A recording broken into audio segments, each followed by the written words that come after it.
Graciane, pastor da Quadrangular Morumbi. Estou passando aqui para convidar você a participar conosco deste culto.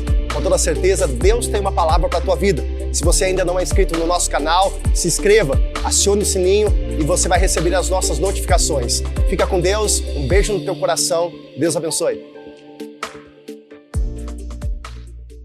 João capítulo 2, versículo 1, diz assim a palavra de Deus. E ao terceiro dia fizeram uma bodas em Caná da Galileia, e estava ali a mãe de Jesus. E também foi convidado Jesus e os seus discípulos para esta bodas. E faltando vinho, a mãe de Jesus lhe disse: não tem vinho. E o versículo 4 diz: disse-lhe Jesus: mulher, o que tenho eu contigo? Ainda não é chegada a minha hora. Sua mãe disse aos serventes, aos serviçais: fazei tudo o que ele vos disser. Estavam ali postas 6 talhas de pedra para a purificação dos judeus. Em cada uma cabia 2 ou 3 almudes, em torno de 80 a 120 litros cada uma. E disse-lhe Jesus: enchei de água essas talhas. E encheram até em cima. E disse-lhe Jesus: tirai agora e levai ao mestre-sala. E eles o levaram. E logo que o mestre-sala provou a água feita vinho, não sabendo de onde viera, se bem que os que sabiam, o servente que tinham tirado a água, chamou o mestre-sala ao esposo e disse-lhe: todo homem põe primeiro o vinho bom, e quando tem bebido bem, então o inferior. Mas tu guardaste até agora o bom vinho. Jesus principiou assim os seus sinais em Caná da Galileia e manifestou a sua glória, e os seus discípulos creram nele. Depois disso, desceu a Cafarnaum, ele, sua mãe, seus irmãos e seus discípulos, e ficaram ali por muitos dias. Você pode colocar a mão no teu coração? Pai, nós consagramos a Ti esse momento. Espírito Santo, fala com a Tua igreja, mas fala não aquilo que nós queremos ouvir, mas necessariamente o que precisamos nessa manhã. Nos orienta, nos mostra, Deus, a cada vez mais sermos dependentes do Senhor, a confiarmos no Senhor e sabemos, ó Pai, que o Senhor tem o controle de todas as coisas. Pai, abençoa cada família que aqui está, cada família, ó Deus, que está nos assistindo, que essa graça, que essa presença, ela encontre todos os corações como uma terra fértil que com certeza receberá da boa semente em nome de Jesus. Pai, obrigado por essa oportunidade. Assim eu oro e desde já te agradeço em o nome de Jesus. E se você crê, diga amém, Jesus. Queridos, João, você sabe que uma das testemunhas oculares, a qual participou com Jesus na sua caminhada, a qual os discípulos, a qual teve a oportunidade de escrever dos evangelhos, João foi um deles, a qual realmente esteve vendo, participando diretamente com Jesus naquilo que ele participou, naquilo que ele fez, naquilo que foi realizado nessa terra. E o interessante é que essa primeira palavra, essa primeira milagre, ou melhor, assim dizendo, que Jesus realiza, talvez, e alguns, já ouvi alguns pastores dizer: puxa vida, não poderia ser a ressurreição de um morto? Não poderia ser um milagre a qual tivesse uma expressão? Mas a forma com que Jesus nos ensina desde o princípio, quando Deus criou todas as coisas, e como Deus é apaixonado por família, eu acredito que esse propósito de Jesus fazer esse milagre nesta casa, nesse casamento, é justamente pelo amor da família, porque Deus preserva a família. A família é uma instituição gerada por Deus. Eu falo que o casamento, ele é assinatura, ele é literalmente um parto de uma nova família. É onde 2 mundos totalmente diferentes se unem em um só e se torna ali uma nova família diante dos olhos do Senhor. Família é algo de Deus. Família é a menina dos olhos de Deus. A sua casa é presente do Senhor, a sua família é presente do Senhor. E para mim, particularmente, não existia lugar melhor para Jesus iniciar. Quem sou eu para dizer isso? Mas apenas um ponto de vista de alguém que ama a Bíblia, que ama a palavra de Deus. Não existia lugar melhor para que o Senhor iniciasse o seu ministério dentro de uma família. E eu quero liberar desde já uma palavra profética para você, para a tua casa, em nome de Jesus. A tua família é algo escolhido do Senhor, e a tua família, ela é abençoada do Senhor, em nome de Jesus. Pastor, mas o que isso tem a ver com a minha vida? O que isso tem a eu aprender nesse dia? E eu quero rapidamente, você já conhece o texto, não vou pregar nada que talvez você não conheça, mas apenas reforçar o que o Espírito Santo de Deus tem para falar para nós. O texto vai dizer que Jesus, Maria e os seus discípulos, eles foram convidados para estar no aniversário, ou melhor, nessa festa de casamento. Era outra festa aqui. E Jesus então está lá. Mas os noivos, quando convidam Jesus, não sabiam que iam acontecer um problema. Também não sabiam que Jesus, porque esse era o primeiro milagre, talvez fosse alguns dias depois, talvez esse convite teria um interesse, um outro interesse, porque talvez estariam convidando Jesus por um interesse pessoal. Olha, se acontecer um problema, Jesus está lá. Mas aqui, essa família, a qual convida Jesus, ela não convida por esse interesse. Essa família, quando convida Jesus, simplesmente há um relacionamento entre eles. E o convite de Jesus não é um convite premeditado, mas é um convite que Jesus recebe ser quem ele é, independente do que ele poderia fazer. E isso já nos ensina a qual é a intenção de nós termos Jesus na nossa vida. Queridos, eu não quero generalizar, e não é isso o meu papel, porque quem fala é o Espírito Santo e através dessa palavra, mas isso nos ensina demais. Por quê, pastor?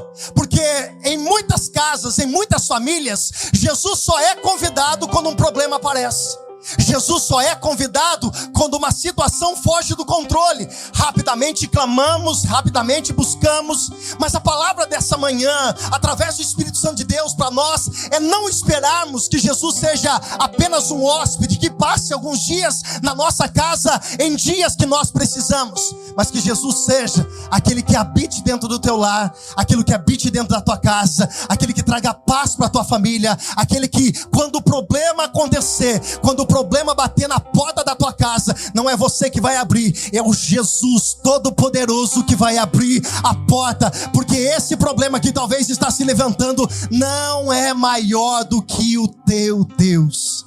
Pastor, então deixa eu perguntar, se eu não chamei Jesus e eu estou passando por um problema, agora Jesus não vem? Isso daí também não existe.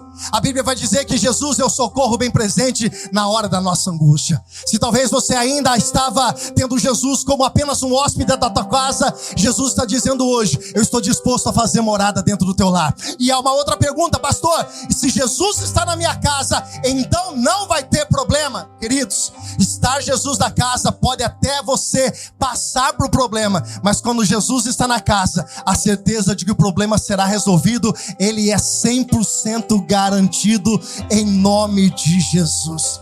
Qual era o problema dessa festa? O vinho acabou.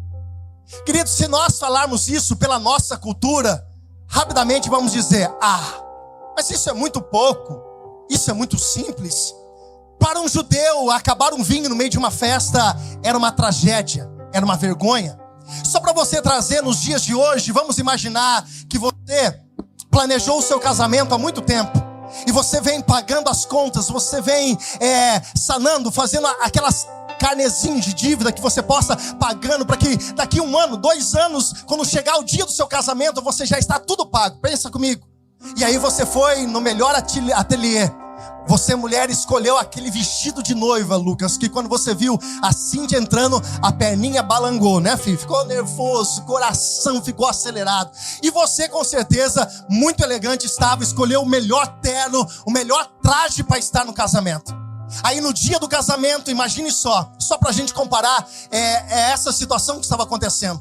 No dia do casamento, eles vão se arrumar, e quando eles chegam para receber o vestido, para receber o terno, há um telefonema desagradável que chega até eles. Tudo preparado. A igreja já está preparada, a festa já está preparada, os convidados já estão todos preparados, mas a notícia que chega até eles é a seguinte: o lugar onde eles alugaram os vestidos e também o terno acabou de pegar fogo. E aí? Homem dá um jeito, né, Ronaldo? Coloca um negócio ali e vamos que vamos. Mulher, meu Deus, é uma tragédia. O que estava acontecendo para eles ali era muito parecido com isso. Aquele vinho acabou, e quando o vinho acaba, a notícia começa a percorrer sobre aquele lugar. A vergonha estava começando a ser exposta. Mas há um detalhe aqui que João não fala. E qual é o detalhe? Não fala o porquê acabou o vinho. Não fala qual o motivo que esse vinho acabou. A notícia é categórica, objetiva, direto, dizendo: acabou-se o vinho. Mas quando a Bíblia nos dá essa margem sem a gente ferir o texto, nós podemos aplicar ela e trazer para os dias de hoje. E o porquê deve ter acabado esse vinho? Eu estava pensando e orando e pedindo a direção de Deus e ouvindo algumas outras ministrações. O Espírito Santo me trouxe algo no coração. Pelo menos duas coisas eu quero compartilhar com você. Primeiro, o vinho poderia ter acabado porque foi muito mal administrado essa festa. Como assim, pastor? Tinha muita gente e foi comprado pouco vinho. E aí o Espírito Santo tratou no meu coração. Tem muitos problemas que nós atravessamos, que nós passamos, que não é culpa do diabo. O diabo aproveita a brecha que nós damos através das más administrações e também das más decisões e escolhas que nós tomamos. A culpa não é de Deus, porque é muito fácil a gente dizer, Deus está querendo me tratar assim. Deus pode até usar essa situação para tratar algo no teu coração, mas existem muitos problemas que nós estamos enfrentando hoje, porque nós não oramos, porque nós não buscamos a direção de Deus, porque nós não oramos ao Senhor e pedimos diretamente ao Senhor para que o Senhor nos ensinasse tomada a decisão por vontade própria. E decisões tomadas por vontade própria sem a direção de Deus, a tragédia é garantida. Quer um conselho? Pense bem, ore, dobre o seu joelho para todas as decisões que você for tomar. Olhe para cá e preste muita atenção. Ore a Deus, busque a Deus, antes de você falar algo, antes de você tomar uma decisão, antes de você se posicionar diante de algo que é importante para a tua vida, que não vai afetar somente a tua vida, mas todos que estão à sua volta. Peça a direção de Deus. Decisões erradas geram consequências erradas. Decisões erradas geram consequências erradas. Só que nós vivemos um tempo, desde o princípio, desde a criação do homem e da mulher, é transferir a responsabilidade para alguém. Se você lembrar do que estava no texto lá no livro de Gênesis capítulo 3, você vai lembrar que quando Adão e Eva, eles pecam, eles erram e comem o fruto que não era para comer, quando Jesus aparece, quando Deus aparece no templo, Jesus pergunta para Adão, qual é a resposta de Adão? Foi a mulher que o Senhor me deu. A gente tem essa mania, irmãos, de levar essas situações que nós tomamos como decisão, nós temos a mania de transferir, não é Deus. Aí Deus olha com a mulher e diz assim, não Deus, foi a serpente que me enganou. Queridos, em nome de Jesus, olha para cá, essa palavra, daqui a pouco vai entrar na parte que não vai dar glória a Deus, irmão, mas agora é a palavra de aperto. Cuidado com as suas decisões, cuidado com as suas escolhas. Escolhas erradas levam consequências erradas. Escolhas erradas podem te fazer a perder a alegria, que o vinho na Bíblia representa alegria. E tem muita gente hoje vivendo dias de tristeza porque tomaram decisões erradas, precipitadas, sem consultar o Senhor. Pastor, eu acho que não aconteceu isso, pastor. Eu acho que eles compraram a quantia certa. Então nós levamos a pensar uma segunda hipótese. Qual? Tinha gente que não foi convidada nessa festa. Irmãos, eu me lembro do meu casamento. É de verdade, se ri porque eu chorei. Eu tinha que pagar mais depois. Eu me lembro que quando eu cheguei, eu falei, mas eu não lembro de ter convidado esse irmão. E eu ia na outra mesa e tinha mais 3, 4, mas eu falava, meu Deus. E teve um cara que ele não foi convidado e ele convidou pelo menos uns 4 para ir junto com ele. Toda festa, irmão, se você for fazer uma festa para crente, você falar, vai vir 50 pessoas, compra para 100. Porque todo amigo tem o melhor amigo que vai levar para essa festa. E o que nós entendemos aqui, pastor? Pessoas erradas na nossa vida geram consequências erradas. Cuidado quem entra dentro da tua casa, olhe para cá. Cuidado quem você abre o teu coração. Cuidado quem você pega os seus conselhos. Cuidado com pessoas negativas. Cuidado com pessoas que não têm base bíblica para orientar decisões importantes da tua vida. Toma cuidado com pessoas erradas no teu caminho. Tem pessoas que têm problema no casamento e ela vai se aconselhar. Irmãos, imagine só se tivesse um conselheiro do amor e esse conselheiro chamasse Fábio Júnior. Pedir conselho para o Fábio Júnior sobre casamento.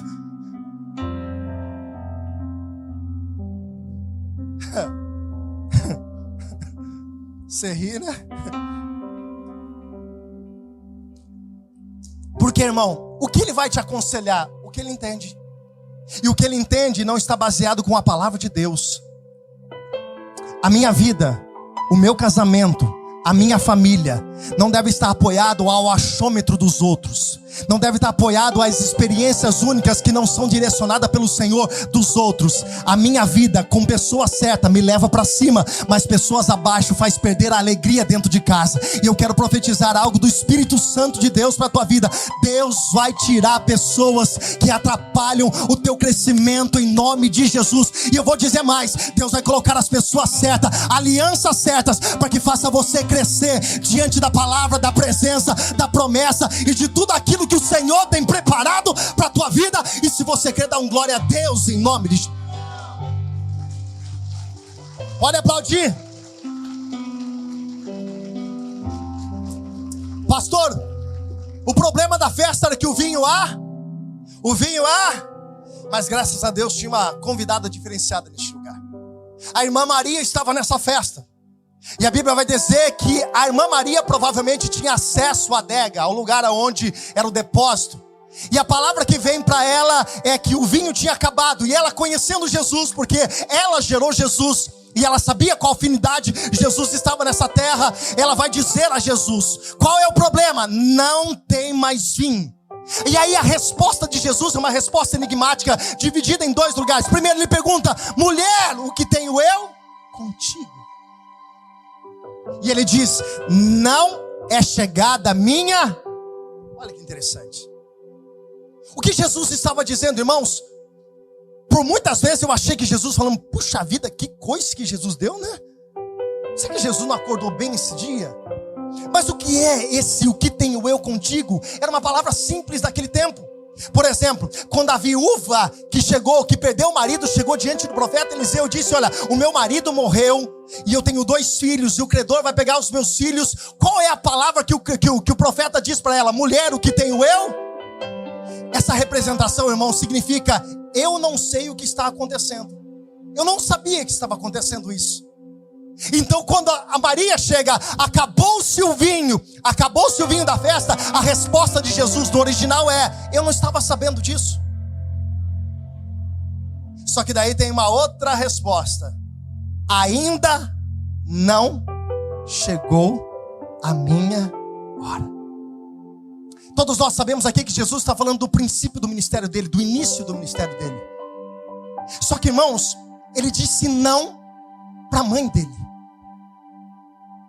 Ninguém leva um problema para Deus, olha para cá, ninguém leva um problema para Deus dizendo: Deus, resolve esse problema. Ninguém leva esperando um não. Todos nós, quando levamos algo, um problema, uma situação para Deus, nós esperamos que Deus fale sim. E esse é o grande erro do evangelho, porque o mesmo Deus que fala sim é o mesmo Deus também que fala não, porque o não também é um processo de Deus, porque o não de Deus hoje para mim é com certeza algo maior que virá da parte dele amanhã para a minha vida. Só que nós não conseguimos entender o não de Deus. Nós não conseguimos entender quando Deus fala: não é essa porta, aí você quer, mas Deus fala: não é, aí você fica de beicinho. Deus fala: não é essa pessoa, aí você quer, aí você fica de beicinho. Irmãos, aprenda algo da parte do Senhor. Você precisa aprender que não também faz parte do processo de Deus. Nós criamos um evangelho, irmãos. Nós criamos, que eu estou falando como igreja, nos dias de hoje, nesses dias de hoje, uma igreja de autoajuda. Ah, pode vir que vai dar. Ah, é que nem a igreja do Silvio Santos. Mas quem quer dinheiro? Aviãozinho para cá e aviãozinho para lá, e pá. A gente não está preparado com não. Só que o evangelho nos ensina, e Jesus nos ensina, que até para um momento importante como esse, para o primeiro milagre, Jesus disse: não é chegado a minha hora.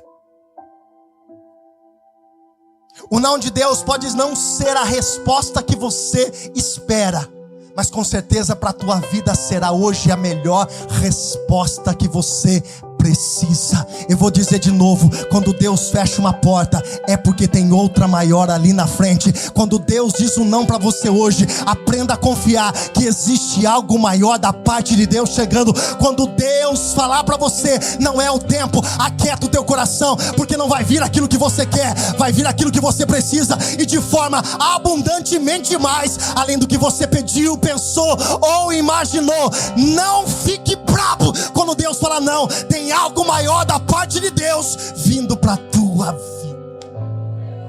Pastor, como Deus fala não? Eu vou te explicar. A Bíblia vai dizer no livro de Deuteronômio, capítulo de número 32, Moisés, fala comigo, Moisés. Mas fala bem alto, fala assim, Moisés. Irmãos, o cara era assim com Deus. O cara subia no monte e falou assim: eu quero ver a tua face, Deus.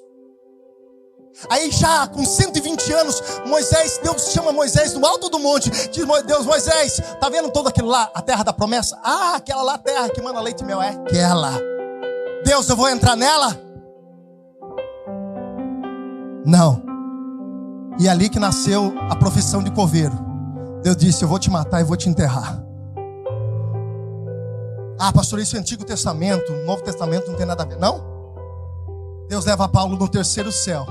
Meu Deus, que experiência de Paulo. Irmãos, Paulo conheceu o terceiro céus. E a Bíblia vai dizer que quando Paulo cai em si, quando Paulo ele volta, a Bíblia diz que o Senhor coloca nele um espinho na carne. 3 vezes, fala comigo assim, 3 vezes. Irmãos, para um judeu orar 3 vezes era um desejo máximo do coração dele, era o limite. Sabe qual era a resposta de Deus? A minha graça, Paulo. A minha graça te basta. Deus, arranca esse espinho, Paulo, a minha graça te basta. Deus, arranca esse espinho, Paulo, a minha graça te basta. Deus estava dizendo: Paulo, a minha resposta para você é... Posso dizer algo para você? Guarda no teu coração. Não é Deus que te serve, é você que serve a Deus. Porque nós invertemos isso no evangelho que estão tentando implantar na nossa mente. Deus é obrigado a fazer. Deus só faz pela misericórdia, pela graça, e porque Ele é apaixonado pela sua vida. Pastor, como me comportar quando a resposta é não? É aí que você prova se você é fiel ou não. Quer aprender com a irmã Maria? A resposta, Jesus: ainda não é chegada a minha hora. Se fosse a minha mãe, ela ia dizer assim: vai fazer e ponto final. Se fosse a minha mãe, ela falou assim: respeita, porque eu sou a tua mãe. Fecha esse bico e faça logo. Se fosse a minha mãe. Sabe qual Maria respondeu? Não é chegada a minha hora. Ela vira, vai para os serviçais e diz: vou dar um toque para vocês. Façam tudo o que Ele vos disser. Pastor, o que eu faço? Quando a resposta for não, continua obedecendo. Continua fazendo o que Ele está direcionando. Continua sendo fiel a Deus. Sabe por quê? Porque o não de Deus é um não para que possa te ensinar, para que outras coisas e maiores possam chegar sobre a tua vida. Talvez hoje você entrou aqui frustrado com uma resposta que você não gostaria. Deus está dizendo: aquieta o teu coração, tem algo maior da parte de Deus chegando para a tua vida. Levanta a tua mão que eu quero profetizar em nome de Jesus. Deus está dizendo para você hoje: segura o teu coração e aquieta o teu coração. Esse não faz parte de um grande obra que eu tenho preparado para a tua vida. Esse não faz parte de um projeto maior do que você imagina para a tua vida. E se você crê nisso, dá um glória a Deus em nome. Aplauda Jesus, irmãos. Eu vou correr. Escuta, quando Deus direcionar você a fazer coisas, muitas delas você não vai entender. Por isso que Deus usa as coisas loucas para confundir as sábias, as coisas que não são para confundir aquelas que são. Escute isso. Os caras estavam precisando de vinho, e a Bíblia vai dizer que o Senhor mandou eles buscarem água. Não é chegada a minha hora. Só que, irmãos, só para a gente entender algo um pouquinho antes. Antes do versículo 5 ao versículo 6, não se fala quanto tempo passou. Por quê, pastor? Porque uma festa dos judeus, uma festa de casamento, irmãos, se fosse nesse dia, estava todo mundo arrebentado. Os mais pobrinhos daquela época tinha que ter a festa no mínimo 7 dias de festa. Irmão, misericórdia. Graças a Deus nós nascemos no Brasil, gente. Mas em 7 dias, mesmo na sua casa, o dia inteiro, caindo, bebendo, no sofá, aquele parente que você fala misericórdia, só o sangue do cordeiro, vontade de dar uma panelada na cabeça, você tem que ver o cara deitado no seu sofá, mexendo no controle da sua televisão. Se querendo assistir esporte, ele vai querer assistir outra coisa. Ah, misericórdia, Jesus, não dava certo. E os que mais ricos, não era nem 7, irmão, era 14. Piorou, né? Só que o que acontece? A Bíblia não fala. Só que a Bíblia vai começar aqui dizendo, ao terceiro dia. E nós achamos que o milagre aconteceu aonde? No terceiro? Mas Jesus não estava dizendo isso. Esse terceiro dia é do capítulo 1, quando Jesus se encontra com Natanael e vai para Canaã. Ao terceiro dia, depois que ele conheceu, que falou com Natanael, ele chegou na festa de Caná da Galileia. Aí Jesus dá uma ordem. E qual é a ordem que ele dá? Encham atalhas de água. Primeira coisa a entender aqui, o fato de Deus falar não para você, não quer dizer que Ele nunca mais vai fazer um milagre na sua vida. Aí é o que acontece, encheram a talha até em cima. Só que, irmãos, só para explicar umas coisinhas para você, todo milagre, irmãos, fala comigo, todo milagre, bate no teu peito e fala assim, tem a minha parte. Lembra de quando ressuscitou Lázaro? O que era mais fácil, irmãos? Dizer para um defunto, depois de 4 dias, cheirando mal, sai para fora, ou falar assim, pedrinha, rola, envia 2 anjos aí e faz esse negócio rolar. Só que a Bíblia vai dizer que Jesus orientou aos homens que estavam ali, retirem a pedra, porque todo milagre, escute, todo milagre tem a minha parte. Aí sabe o que aconteceu? Jesus disse, encham a talha de água. O poço, a fonte mais próxima de Caná da Galileia, era no mínimo 12 quilômetros. Só que a ordem de Jesus não é para ser entendida, é para ser obedecida.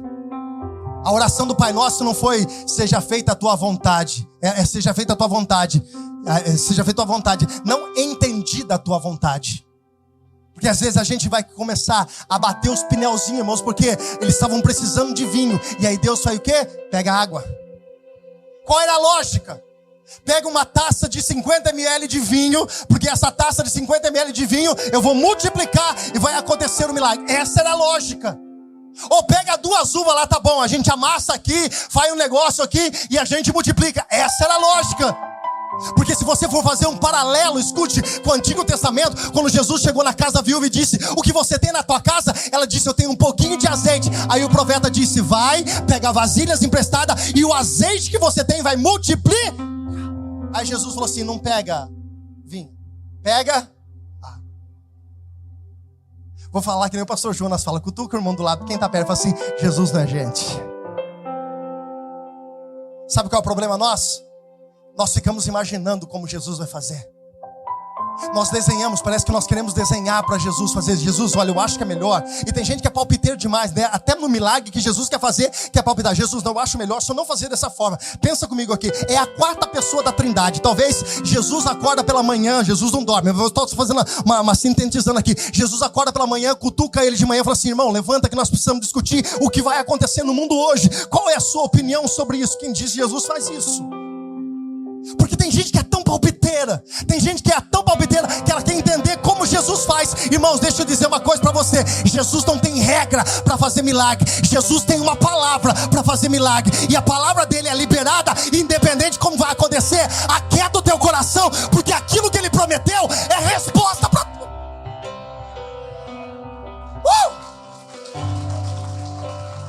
Se é para aplaudir, aplauda com vontade, irmão. Irmãos, eu ouvi um testemunho esses dias atrás, eu vou correr porque eu estou em cima do tempo. Contou-se um pastor chamado Pastor Esdras, um pastor da Assembleia de Deus, Vitória em Cristo, no Rio de Janeiro. Ele disse que estava atravessando, irmãos, ele morava no morro, na favela. E ele estava dentro do barraco, passando por uma dificuldade, irmãos. A casa dele era de pau, de madeira. Ele estava passando por tanta luta, por tanta dificuldade. Um dia Deus acordou ele de manhã e disse assim, faz um culto dentro da tua casa. Ele falou, um culto dentro de casa? Obediente como ele foi, abriu a Bíblia, cantou 2 hinos, olhou no espelho e começou a pregar. No final da mensagem, ele disse que fez um apelo para o espelho. Segundo dia, Deus acordou ele de manhã de novo. Faz um culto na tua casa. Irmãos, nem os filhos deles queriam ouvir a palavra. Todo mundo fugiu, um para a rua, outro ficou dormindo. E ele pregando intensamente, avivado, cheio do Espírito Santo, começou a pregar. No final da mensagem, ele fez um apelo. Terceiro dia, Deus chamou ele de novo, um pouco mais de manhã, disse: rapaz, acorda, faz um culto, prega a palavra. A mesma coisa, ele acordou de manhã, pregou a palavra, no final fez um apelo. E sabe o que aconteceu, irmão? Nada. No outro dia, nada. Na outra semana, nada. Um mês depois, nada. 3 meses depois, ele está saindo para ir para o culto da igreja dele. Alguém bate na porta e diz assim: irmão Esdras, por acaso você poderia hoje me dar a honra de ir num culto aonde é o meu batismo, hoje onde vai ser o meu batismo? Ele disse: como assim? Eu te conheço. Você era uma pessoa, falou tudo que era, usava droga, servia aos outros deuses, a outros demônios. Como você está falando isso? Ele falou assim: irmão Esdras. Ela falou isso: irmão Esdras, você não lembra?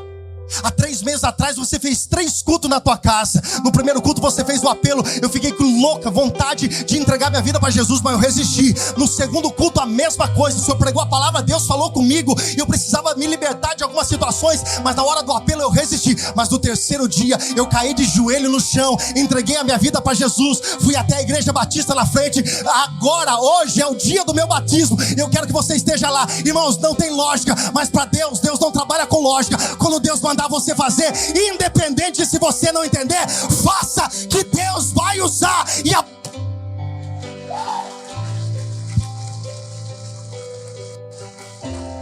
Irmão, você não está entendendo? Carrega água, irmãos. Você não está entendendo? Carrega água. E ele diz assim, versículo 6 diz assim, que as talhas eram de pedra. Fale comigo, as talhas de pedra. Sabe por que servia aquelas talhas, irmão? Para lavar as mãos dos convidados. Festa do judeu, eles colocavam as talhas da purificação na entrada, porque era uma ordem dos judeus, antes de uma refeição importante, eles lavarem as mãos. Então pensa comigo, as talhas que foi transformado vinho, água em vinho, além de ser a água ser transformada em vinho, estava no lugar onde as talhas eram para limpar as mãos. Os judeus entendiam que eles tocavam com coisas impuras, e quando eles iam comer, eles não poderiam comer aquilo que era impuro, então eles lavavam a mão. Aquelas talhas estavam na entrada da festa, para todo mundo lavar a mão. Imagina como estava a água, o cardinho que estava. Pastor, Jesus pode transformar água suja em vinho? Aqui está uma. Aqui está uma talha suja. 2, 3, tem mais talha que era suja e agora está. Por isso não subestime quando Jesus transformar a vida de alguém. Por isso não julgue se uma pessoa que estava perdida nas drogas, envolvida com prostituição, ouvir a palavra do Senhor e ser uma água suja que for transformada pelo poder do Espírito Santo, e hoje é uma água limpa, restaurada, transformada, que está sendo transformada pelo poder do Espírito Santo. Não julga o que Deus pode fazer. Sabe por quê? Porque Deus pode pegar esse parente, esse irmão, esse conhecido que você tem orado e você diz: pastor, esse não tem jeito, e Deus está dizendo: fica tranquilo, continua orando, continua fazendo o que eu estou fazendo, mandando, e eu vou fazer a obra que você vai entender daqui a alguns dias. Não desista daquilo que Deus tem preparado para a tua vida. Enche a talha de água, mas enche até em cima. Só que quando eles encheram, a água não se transformou em vinho. Misturou, irmãos, a água limpa com a água suja, irmãos, e aí se tornou mais sujo. Mas quando eles encheram até a boca, não transformou em vinho. Quando virou em vinho, pastor? Primeiro, quando ele disse: pegue e sirva. Pega essa, irmão, em nome de Jesus, que essa palavra é profética. Pega e serve o mestre Sala. Eu entendi que os maiores milagres na minha vida acontecem quando eu tenho o coração de servo. Quando você entender o que é servir ao próximo, você vai entender quantas coisas o Senhor tem para derramar na sua vida. Quando a água se transformou, no processo da transformação, de passo em passo, ela saiu como água, mas ela chegou como vinho. Há um processo de transformação, aonde eu e você passamos todos os dias por ele. Versículo de número 8. Levaram até o mestre-sala. Só que a lógica era levar para Maria, porque Maria que pediu. Ou levar para os noivos. Mas por que ele leva para os mestres-salas? E eu já vou encerrar. Escute, irmãos, esse papel, mestre-sala, olha para cá, que essa palavra é profética. O mestre-sala era responsável por toda a festa. E se alguém quisesse saber se a festa foi boa ou se a festa foi ruim, a quem eles perguntavam? Para o noivo que pagou? Não. Cutucava o mestre-sala, ou chegava o mestre-sala, ou contratava o mestre-sala para a sua festa e perguntava: ei, como foi aquela festa em Caná da Galileia? Imagine se não tivesse sido transformado a água em vinho. Qual seria a notícia que seria espalhada naquela cidade? Foi um fracasso. Foi uma vergonha. Acabou o vinho. Os convidados não tinham mais o que beber. Acabou-se o vinho. Imagine, irmãos, se Jesus não transforma a água em vinho. Qual seria a notícia que ia espalhar naquela cidade? Fracassou. Não deu certo. Mas eu tenho uma palavra profética do Espírito para a tua vida. E se você já crê, já lhe suspende a tua mão, levanta a tua mão e abre teu coração. Quero dizer para você, diante do Espírito Santo, festa que Jesus está, pode até atravessar por momentos de vergonha, mas com certeza virá sobre a tua vida a dupla honra. Porque no lugar da vergonha, talvez dos momentos de dificuldade que nós passamos, o Senhor, quando Ele está presente, Ele sempre faz a dupla honra acontecer na nossa vida. Eu quero dizer uma palavra para você. Talvez hoje os seus dias estão difíceis, talvez hoje a sua água ainda está suja, mas Deus está dizendo: aquieta o teu coração, que a dupla honra está chegando sobre a tua vida. E se você crê nisso, dá um glória a Deus. Aplauda Jesus, irmãos. Aplauda Jesus. Aleluia. Se coloque em pé. Se coloque em pé. Aleluia. O cara não sabia, o mestre-sala não sabia de onde veio, mas quem tinha levado a água sabia. Fale comigo assim: o processo é para quem vive. Olha para cá. Ah não, irmãos, pega essa. Tem gente que olha para a nossa vida hoje, irmãos, e talvez ainda nem chegou em tudo aquilo que Jesus vai fazer na nossa vida. Mas tem gente que fala assim: puxa vida, você tem sorte, hein? Pessoas veem você entrando aqui por aquela porta, com a sua família, seus filhos na presença de Deus, você prosperando, Deus abençoando, abrindo porta para vocês. Tem muita gente que olha para você e diz assim: puxa vida, que sorte que você tem. Oh, rapaz de sorte esse. Só que ninguém sabe o processo que nós passamos. O mestre-sala diz: ei, isso aqui é bom demais. Mas os serviçais sabiam o processo. Quem serve entende o processo. O mestre-sala, bebendo aquele vinho, diz assim: chama o vinho, chama o noivo. E olha a palavra que dá para o noivo: ei, vem cá, tem alguma coisa errada. Geralmente, o que eu estou acostumado, essas são as palavras, o que eu estou acostumado nas outras festas é que primeiro, ele serve um vinho bom. Depois que todo mundo já se embriagou, depois que todo mundo já bebeu e já não tem mais o paladar, ele serve o ruim. Você fez diferente. O que esse homem estava dizendo? As festas, as famílias que eu vou, elas até começam bem, mas elas sempre terminam. Você não. Você talvez nem começou bem. Talvez o seu ano não começou bem. Talvez esse projeto não começou bem. Talvez essa situação que você está orando ainda não começou bem. Jesus está dizendo: quem disse que precisa começar bem? O importante é que você já sabe como vai terminar.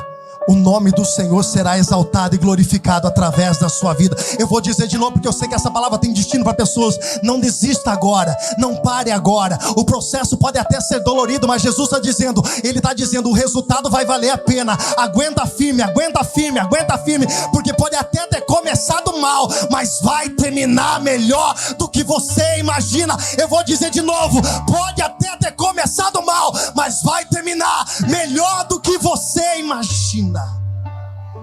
Oh, a glória da última casa. O fim das coisas é melhor do que o começo. Quando o vinho bom chega, os discípulos olham para Jesus. Primeiro, os discípulos olham para Jesus e diz, a Bíblia diz que os discípulos creram nele. Só que esse milagre de João é o primeiro. Jesus começou os seus sinais. Só que no livro de João tem 7 milagres. O primeiro foi esse. Depois, Jesus cura o filho de um oficial. Jesus cura um homem que há 38 anos está num tanque. Jesus multiplica pães e peixes. Jesus acalma a tempestade. Jesus cura um cego de nascença. E Jesus ressuscita Lázaro. Multiplicação de água e vinho é bom, mas isso é só o começo. Você não pegou. Multiplicação de água e vinho é bom, João, mas isso é só o começo. Aguenta o processo, que tem coisas maiores chegando para a tua vida em nome de Jesus. E os discípulos creram. Irmãos, sabe qual é o problema aqui? Eu achava que estava errado o texto. Eu achava que era para os fariseus acreditar. Eu falei, mas será que não era para os fariseus, para os religiosos acreditar? Não, a Bíblia diz que os discípulos creram. E aqui Jesus disse para mim, tem discípulo que anda com Jesus, mas não acredita que Jesus pode fazer milagre. E talvez você entrou aqui hoje acreditando que Jesus pode fazer um milagre nele, nela, nele, mas na sua vida não, na minha vida não dá. E Jesus está dizendo, pode acreditar, segura o processo, que tem algo novo de Deus chegando para a sua vida. Você pode levantar as suas mãos, você pode agora orar ao Senhor dizendo, Deus, eu estou aqui porque eu entendo o processo. Eu estou aqui porque eu creio no processo. Eu estou aqui porque eu sei que o Senhor está no controle. E eu sei que não é como começou. Talvez esse ano não começou como você queria. Talvez esse ano não começou como você queria. Mas Deus está dizendo, aquieta o teu coração, que vai terminar melhor do que começou. Vai terminar melhor do que começou. Essa palavra é